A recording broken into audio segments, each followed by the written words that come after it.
हम लोग सेक्शन 195 पे थे, जहां पर हमने ये देखा था कि इस सेक्शन की एप्लीकेबिलिटी क्या है। ये सेक्शन हर उस इंसान पे लगता है जो किसी एक नॉन रेजिडेंट को कुछ पेमेंट करता है। नॉन रेजिडेंट को पेमेंट किसी भी फॉर्म में हो सकती है।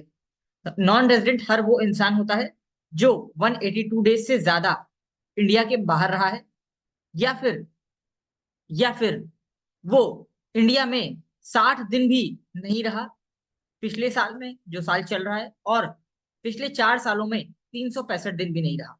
ठीक हो गई बात।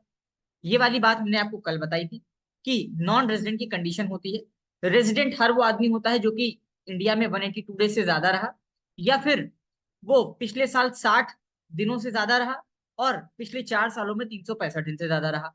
वो आदमी रेजिडेंट होता है। अदरवाइज वो नॉन रेजिडेंट होता है। और नॉन रेजिडेंट का मतलब होता है अधिकतर वो इंडिया के बाहर रहा। और अधिकतर का जो डेफिनेशन है वो बता दिया यहाँ पर, 182 दिन, 60 दिन और 365 दिन की परिभाषा में। ठीक है। अगर ये सेटिस्फाई हो गई तो रेजिडेंट, नहीं हुई तो नॉन रेजिडेंट। हमने ये पता लगा लिया था नॉन रेजिडेंट कौन होता है। ठीक है। किस तरह की पेमेंट हो सकती है? Interest, dividend, rent, winning from lotteries, business income, कुछ भी हो सकता है। ये वाली बात हमें मिलती है ट्रीटी में देखने पर। हमने कल दुबई की ट्रीटी और इंडिया की ट्रीटी दोनों आपको दिखाई थी। उसके अंदर यहाँ पर टीडीएस का रेट सबका अलग अलग डिफाइन होता है। ठीक हो गई बात। यहाँ से हम लोग क्या कर सकते हैं?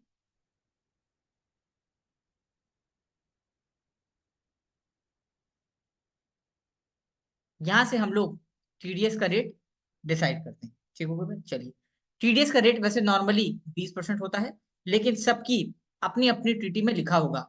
जैसे कि इंडिया और यूएई की ट्रीटी में कुछ और लिखा हो सकता है, इंडिया यूएसए की ट्रीटी में कुछ और लिखा हो सकता है, इंडिया इंडिया ऑस्ट्रेलिया में कुछ और लिखा हो सकता है। और जैसे कि इंडिया और मॉरिशस की ट्रीटी है, तो मॉरिशस में किसी भी चीज पर कोई भी टैक्स नहीं लगाया जाता। एक्सेप्शन, अगर किसी के ईओ के पास का नॉन डिडक्शन ऑफ टीडीएस का सर्टिफिकेट है, तो वो इसकी एक्सेप्शन में आता है, मतलब उसका टीडीएस नहीं काटा जाएगा। प्रोसेस क्या है? सबसे पहला प्रोसेस ये है कि आपको चालान 281 के थ्रू जो भी टीडीएस बनता है वो अंडर सेक्शन 195 जमा करवाना है।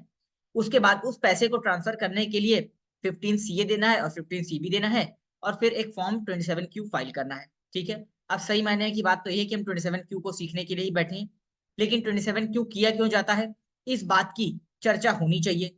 और आपको भी ये पता होना चाहिए कि 27 क्यू क्यों किया जाता है। ठीक है। और उससे पहले क्या प्रोसीजर होते हैं। अगर आप कोई क्लाइंट आए और आप खाली फॉर्म 27 क्यू देंगे, तो शायद वो क्लाइंट आपके पास आएगा ही नहीं, या कोई मतलब नहीं बनता है। क्योंकि ये एक चेन है ऊपर से लेके नीचे तक की। वो जब भी आपके पास नॉन रेजिडेंट क्लाइंट आएगा, तो वो इस चेन के साथ आएगा। पहले आपसे बोलेगा टीडीएस जमा करवाइए, फिर बोलेगा सर हमको पैसा ट्रांसफर करना है तो क्या करें, और फिर बोलेगा कि आप रिटर्न फाइल करिए। ठीक है। चलिए, फॉर्म 15 सीए कब लगता है? फॉर्म 15 सीए 4 पार्ट होते हैं, चार में से कोई एक पार्ट फिल करना होता है। जो चौथा पार्ट होता है वो तब लगता है जब कोई भी टैक्स नहीं कटना है, मतलब टीडीएस का रेट जीरो है। अब टीडीएस का रेट अगर जीरो है तो 15 सीए, क्या ये टीडीएस का बैच ही करने की जरूरत नहीं है, क्योंकि पार्ट डी में वो वो अमाउंट आता है जो कि रूल 37 बीबी में लिखे हुए वो 33 आइटम, जिसको आरबीआई ने नोटिफाई किया है और कहा है कि इनके ऊपर कोई भी टीडीएस नहीं लग सकता। अब वो क्या है, आज चर्चा इसकी कर लेंगे, अभी इसी सेशन में या नेक्स्ट सेशन में। ठीक है। पार्ट ए, बी और सी मोस्ट इंपॉर्टेंट है, क्योंकि यही बात टीडीएस लगता है। पार्ट ए में भी टीडीएस लगता है, पार्ट बी में भी लगता है, सी में भी लगता है। पार्ट ए तब लगता है जब अमाउंट 5 लाख से कम हो। पार्ट बी और सी तब लगता है जब अमाउंट 5 लाख से ज्यादा।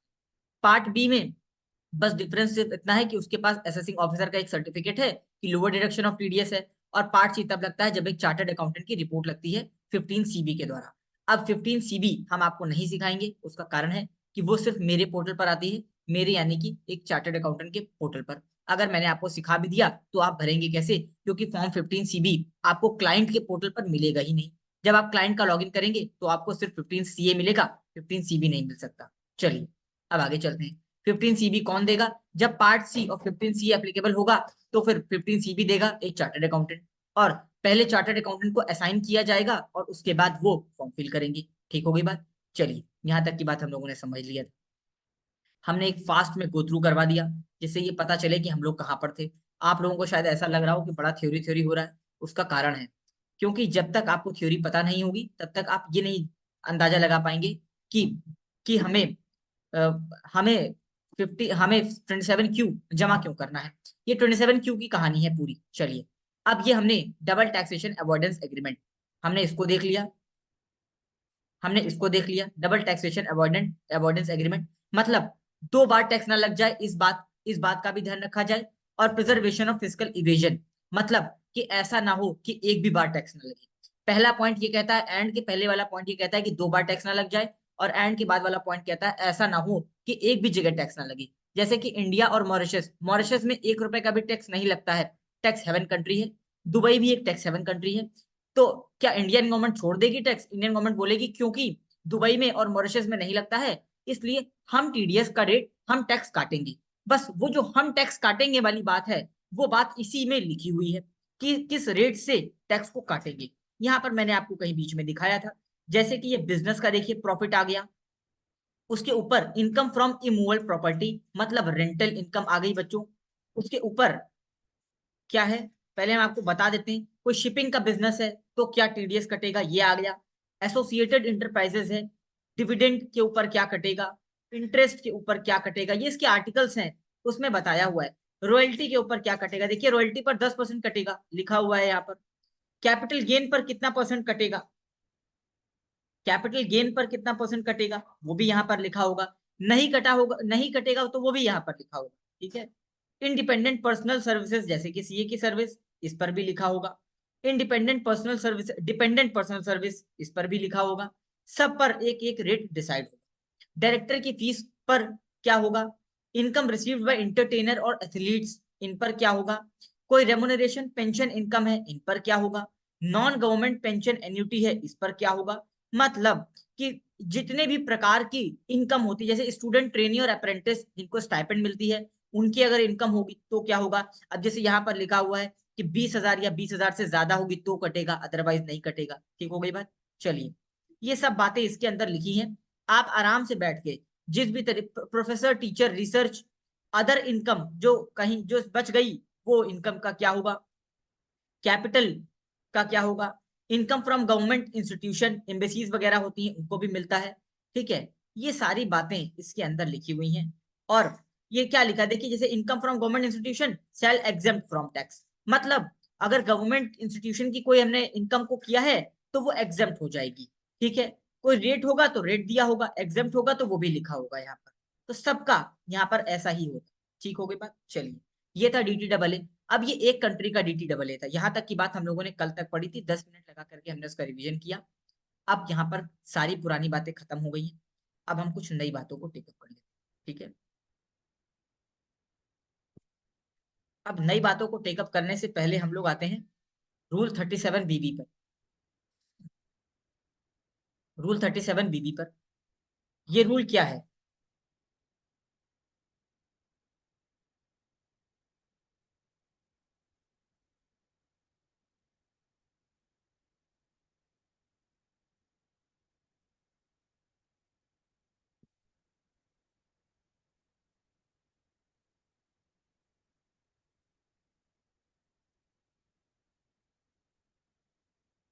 चलिए हम घूम लेते हैं जरा, 1 मिनट दीजिए हमको। कभी कदार ऐसा होता है कोई ऑप्शन गुम हो जाए तो मिलता ही नहीं है।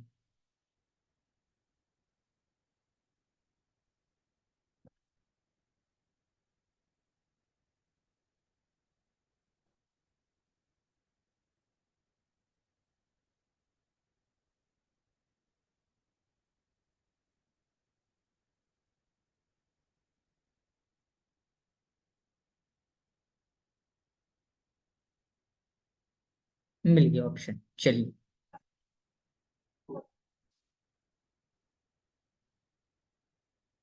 चलिए, ये रूल 37 बीबी क्या है, कि रूल 37 बीबी क्या है।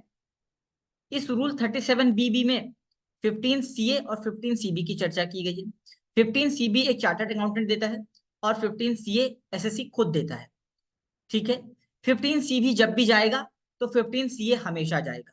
यानी कि अगर अमाउंट का ट्रांजैक्शन 5 लाख से ऊपर का होगा तो 15 सीए भी जाएगा, 15 सीबी भी जाएगा। लेकिन अगर अमाउंट ऑफ ट्रांजैक्शन 5 लाख या उससे कम है तो सिर्फ 15 सीए जाएगा। लेकिन कुछ केसेस ऐसे होते थे जो कि पार्ट डी ऑफ 15 सीए में आते थे, और जहां पर ये कहा गया था कि कुछ आइटम ऐसे हैं जो कि आरबीआई ने डिसाइड किए हैं और ये कहा है कि उसके ऊपर कोई टैक्स नहीं कटेगा किसी प्रकार का, ठीक है। वो जस्ट अ मिनट।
दो मिनट दीजिए, जस्ट अ मिनट।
एक्चुअली हमारे पास जो पीडीएफ सेव हुई है वो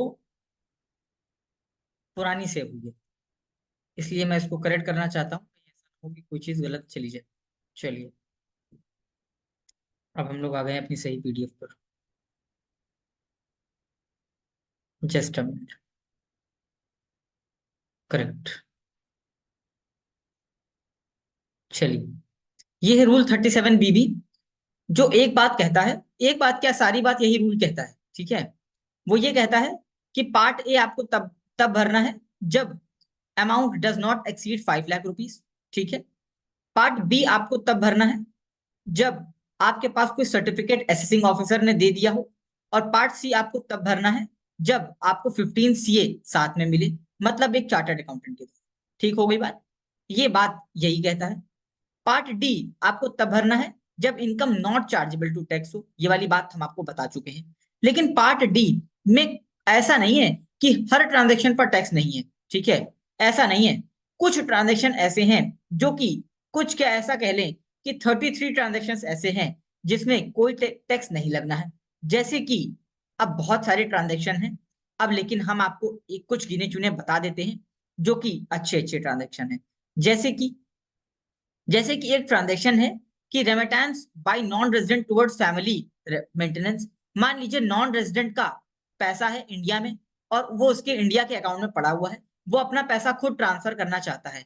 तो अब ऐसा तो पॉसिबल नहीं है कि वो अपना पैसा अपने ही किसी दूसरे अकाउंट में ट्रांसफर करना चाहे, और क्योंकि वो यहाँ इंडिया के अकाउंट में पैसा रखा हुआ है और वो फॉरेन अकाउंट अपने एनआरई अकाउंट में लेके जाना चाहता है, तो हम क्या उससे बोले कि भाई तुम टीडीएस दो? वो बोलेगा भाई यहाँ पर जो पैसा आया है उस पर हम ऑलरेडी टैक्स पे करके आ रहे हैं, अब हम टैक्स क्यों दें? ये जायज बात है।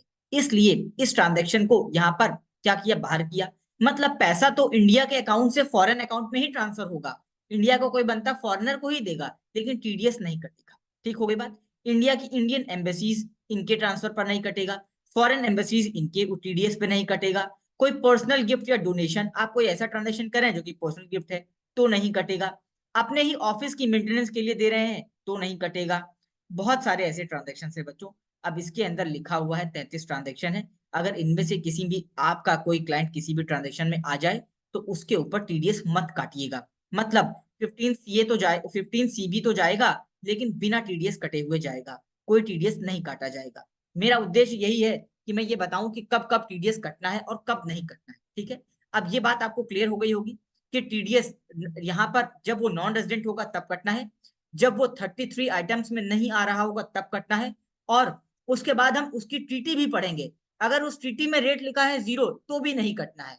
अगर उस ट्रीटी में लिखा है रेट की 5% कटना है, 12.5% कटना है, 10% कटना है, तो जितना रेट लिखा है उतना ही आपको टीडीएस काट करके जमा कर। ठीक है, ये सारी बातें इंटरनेशनल टैक्सेशन की होती हैं। अब मैंने आपको यहाँ पर बता दिया। ठीक है, मेरा फर्ज था आपको बताना, मैंने आपको बता दिया है। ठीक है, तो जीटी डबल ए हो गया हमारा, और हमारा ये सेक्शन है। ठीक है, चलिए, और हमने अपने गूगल बाबा से पूछा इनकम टैक्स, तो गूगल बाबा ने तुरंत इनकम टैक्स खोल दिया। हमने कहा हम लॉगिन करना चाहते हैं। ठीक है, अब हम लॉगिन करेंगे और हमने अपना ही लॉगिन कर दिया। ठीक हो गई बात। चलिए, लॉगिन आईडी पासवर्ड डाला और यहाँ पर, लेकिन लॉगिन आईडी पासवर्ड तो डाला, लेकिन लॉगिन तो टैन से करना है, कि यहाँ पैन नहीं चलेगा, यहाँ पर पैन नहीं चलेगा, एडीआर एनर्जी का लॉगिन करना पड़ेगा। हमारा एग्जाम्पल वही रहेगा, एडीआर एनर्जी। एडीआर एनर्जी ने क्या किया,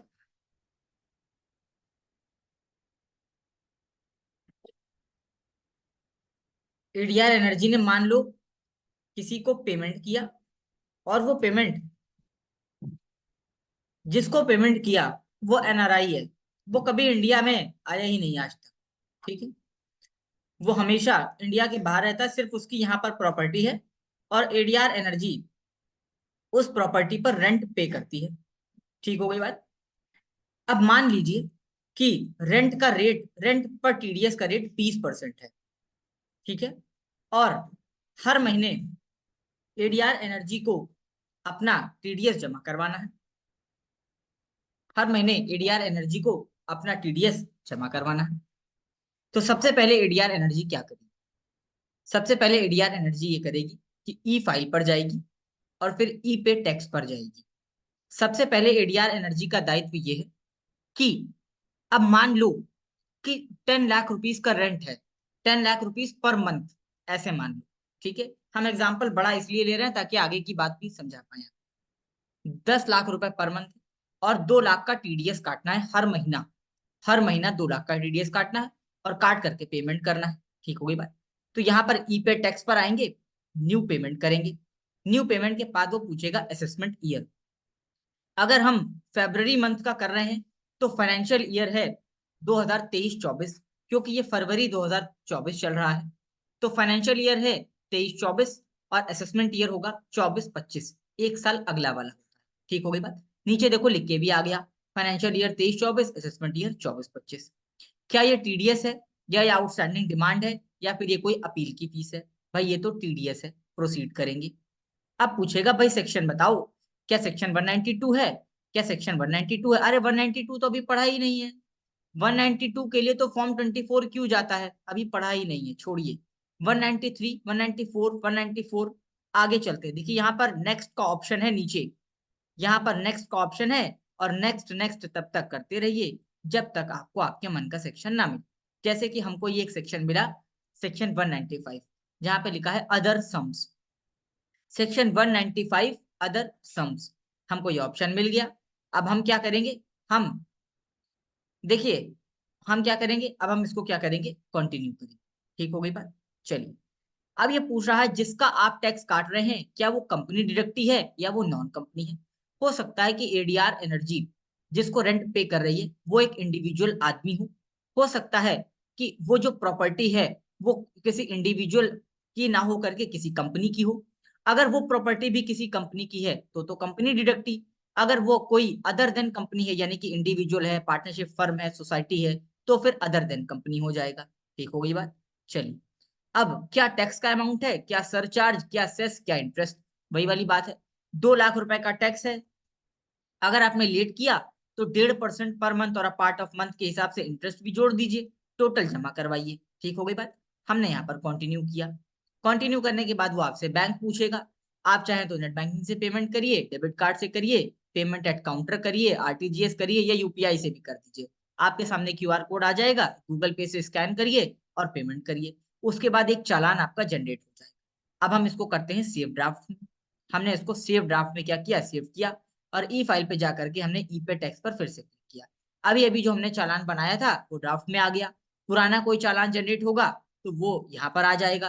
पेमेंट हिस्ट्री में अगर कोई पहले की पेमेंट कर रखी है तो यहाँ पर आ जाएगी। और चालान स्टेटस सीएसआई फाइल, ये तो बहुत इंपॉर्टेंट है क्योंकि जब हम लोग 27Q पढ़ेंगे ना तो वहां पर बोलेगा कि जो अभी आपने 2 लाख का चालान जमा किया है जरा उसकी सीएसआई फाइल दीजिए। सीएसआई फाइल से वो ये पता लगा लेगा कि जो चालान नंबर आपने वहां पर डाला है एग्जैक्टली वो जमा करवाया भी है या फिर आप झूठ बोल रहे हैं। तो सीएसआई फाइल वो आपसे बोलेगा कि चालान स्टेटस इंक्वायरी फाइल यहाँ से डाउनलोड करके वहां पर अपलोड कर दीजिए। ठीक हो गई बात बच्चों, यहाँ तक की बात समझ में आ गई? सभी लोगों को बात समझ में आ गई होगी, सभी लोगों को बात समझ में आ गई होगी। कोई बात ऐसी है जो अभी तक ना समझ में आई हो तो बता दो भैया। सभी लोगों को बात समझ में आ गई, बोलो भाई बात समझ में आ गई, बताओ जी बताओ।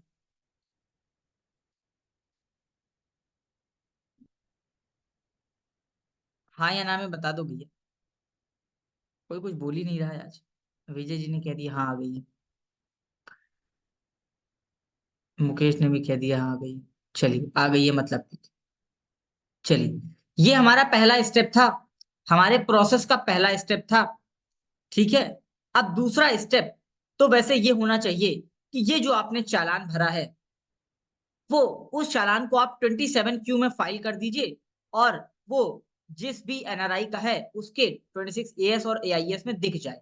दूसरा स्टेप तो ये होना चाहिए, लेकिन मैंने इसमें बीच में एक स्टेप और जोड़ा जो आपको पता होना चाहिए। वो ये है कि अगर आपको 10 लाख माइनस 2 लाख जो 8 लाख है वो काट करके अगर नॉन रेजिडेंट को पेमेंट कराना होगा तो क्या आप पेमेंट करवाने में सक्षम हैं? क्या आप पेमेंट करवाने में सक्षम हैं? ये भी पार्ट मेरे हिसाब से टीडीएस का ही है।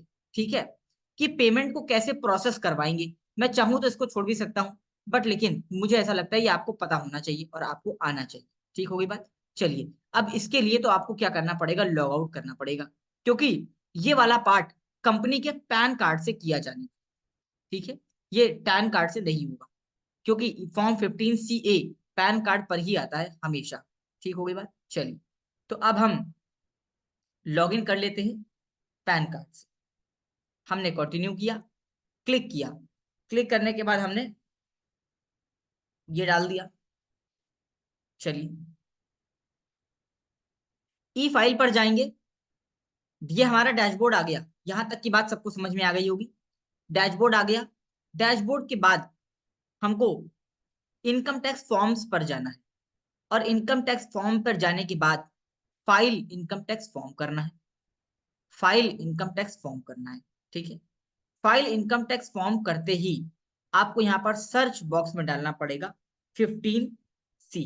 ठीक है, 15CA, ये देखिए यहां पर क्या आ गया, 15CA। 15CD को छोड़ दीजिए, एक बार फिर से, एक बार फिर से, यहां पर 3 टैब है, एक है बिजनेस इनकम, एक है विदाउट बिजनेस, और एक है कुछ पता नहीं। ठीक है, तीसरे वाले टैब में आएंगे और ऊपर सर्च बॉक्स में लिख दीजिए 15CB, ओ सॉरी 15CA। 15CB तो, अच्छा बच्चों मुझे बताओ यहाँ 15CB लिखने पर क्यों नहीं आ रहा है? यहाँ पर 15CB लिख रहे हैं, 15CB तो आनी चाहिए थी, लेकिन 15CB नहीं आया। लेकिन 15CA लिखा तो फॉर्म आ गया हमारा, 15CA लिखा तो फॉर्म आ गया। और 15CA किस लिए है? Information to be furnished for payments of a non resident not being a company to a foreign company. ठीक है, मतलब किसी नॉन रेजिडेंट व्यक्ति को पेमेंट करना है। हाँ बिल्कुल सही, वो सीए साहब के पोर्टल पर आएगा, वो सीए साहब के पोर्टल पर आएगा 15CB, बिल्कुल सही जवाब आया। चलिए, अब हमने पेमेंट कर रहे हैं नॉन रेजिडेंट को और 15CA फाइल कर रहे हैं, अब हम फाइल करेंगे ऑनलाइन मोड से कर रहे हैं। हमें ऑफलाइन मोड नहीं सीखना है, ऑनलाइन मोड ही सीखना है। फाइनेंशियल ईयर कौन सा है? 23-24 है, क्योंकि फरवरी 2024 का हमें करना है, जो कि फाइनेंशियल ईयर 23-24 है। और कंटिन्यू करेंगे, कंटिन्यू करने के बाद लेट्स गेट स्टार्ट करेंगे, मतलब अब शुरू किया जाए। और शुरू करते ही देखिए क्या आया, part A, part B, part C और पार्ट डी। अरे ये तो सर वही आ गए पार्ट जो आपने बताए थे। हाँ, पार्ट ए तब लगता है जब 5 लाख से कम, पार्ट बी तब लगता है जब 5 लाख से ज्यादा, पार्ट सी भी तब लगता है जब 5 लाख से ज्यादा, पार्ट डी तब लगता है जब कोई टीडीएस नहीं काटना है, चाहे कितना भी अमाउंट हो, चाहे 1 रुपए हो चाहे 10 लाख हो, लेकिन लगेगा पार्ट डी ही, क्योंकि वहां पर कोई टीडीएस नहीं काटना है।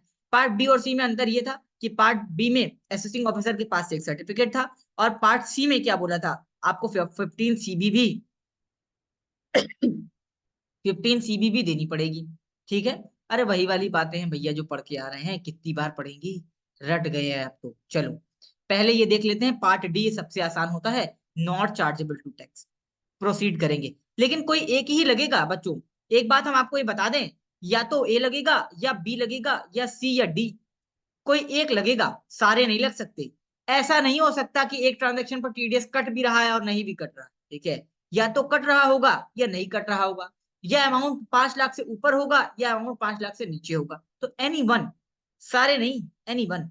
चलिए अभी हम सीख रहे हैं कि कोई टीडीएस नहीं कट रहा है, कोई भी टीडीएस नहीं कट रहा है। तो हमारे सामने 1 2 3 4 टैब खुल करके आ गए, हमको इन चारों टैब को ग्रीन करना है। ग्रीन कैसे करते हैं? सबसे पहले हम इसके अंदर जाएंगे और उसके बाद हम ये चेक करेंगे कि क्या लिख रहा है। नेम आ रहा है, पैन नंबर आ रहा है ऑफ द रेमिटर, मतलब जो पैसा दे रहा है। अब आपको चेक करना है बच्चों, क्या पैसा एडीआर एनर्जी दे रही है? The answer is yes. ये क्या डोमेस्टिक कंपनी है? यस। इसका एड्रेस, इसकी ईमेल, इसका मोबाइल नंबर और इसका स्टेटस। सेव करेंगे। जैसे ही आपने सेव किया देखिए एक ग्रीन हो गया, मतलब कंप्लीटेड, आपने एक पड़ाव पार कर लिया। अब आप दूसरे पड़ाव में आइए। दूसरा पड़ाव है रेमिटी की डिटेल, किसको पैसा दे रहे हैं। पहला पड़ाव था सेंडर, पैसा कौन भेज रहा है, भेजता कौन है? हमेशा टेनेंट। किराएदारी के केस में कौन भेजता है? किराएदार। और अगर प्रॉपर्टी की सेल परचेज होती तो बायर दे रहा होता सेलर को, मतलब कि यहाँ पर सेंडर में बायर होता और रिसिपिएंट में सेलर होता, क्योंकि सेलर को पैसा मिलता है। अब आप सेलर का नाम बताइए, अब आप सेलर का नाम बताइए। सेलर का नाम है मिस्टर डोनाल्ड ट्रम्प। ठीक है, इनको ट्रम्प जी को मिलेगा। सेव रेमेडी एज, ठीक है, तो इसमें आपने लिख दिया क्या? Donald Trump. ठीक है, मतलब उसका पूछा नाम आप कैसे सेव करना चाहते हैं, डोनाल्ड के नाम से। पैन नंबर बताइए, पैन नंबर बताइए। देखो अब एक मजे की बात आपको बताते हैं, नेम में तो लिखा है मैंडेटरी है, एस्ट्रिक मार्क लगा हुआ है, और पैन में एस्ट्रिक मार्क नहीं लगा है, लिखा है इफ अवेलेबल। जरा मुझे बताओ ऐसा क्यों लिखा, जरा मुझे बताओ ऐसा क्यों? पैन, पैन ऑप्शनल हो गया, क्यों? बड़ी मजे की बात है, पैन ऑप्शनल हो गया, क्यों? बड़ा लॉजिकल सा जवाब है।